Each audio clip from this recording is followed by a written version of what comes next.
Mabuti na nakatalaga sa wala ka. Hindi nagkaroon ulit kahit kailan ganyan. Oo? Oo. Promise?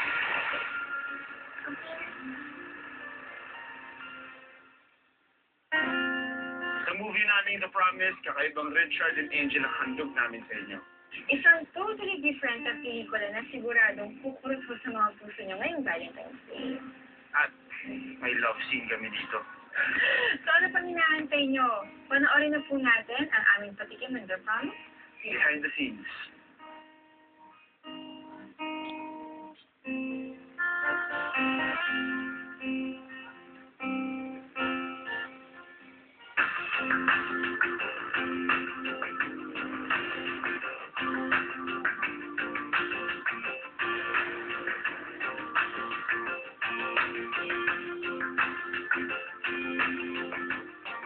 Bale, ako si Captain Marvel dito, na siya si Darna. Yes. Tapos, Nilipat ka rin doon. Bakit ka rin doon?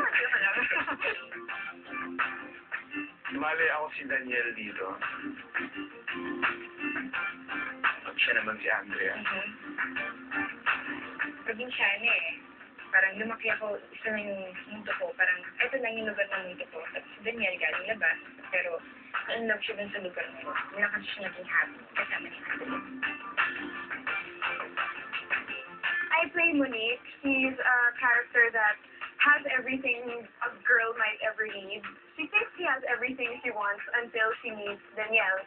So, and then everything changes na for her. Play Anton de Vera. Siya yung kapatid ni ang character na piniplay ni Rihanna. Mayaman siya. So, well-bred, well-brought up. Mali victim siya ng circumstance ng pagmamahalan ni Andrea and ni Danielle.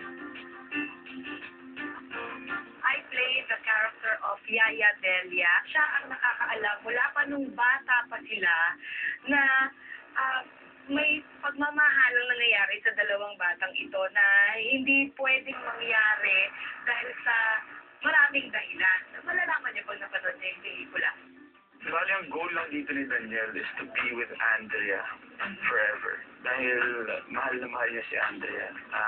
So, sobrang pagmamahal niya kay Daniel. Gusto niya kasama si Daniel. Kasi nga lang since na nasanin si Andrea na ito lang yung mundo ang ginagalawan niya. Hindi pa siya nakakalabas. Gusto niya ma-experience ng ibang buhay. Kung buhay mayaman, kaya napunta sa iba't ibang lugar. Pinaka-goal niya to get Daniel. She knows what she wants and she goes for it. And she seriously does love him.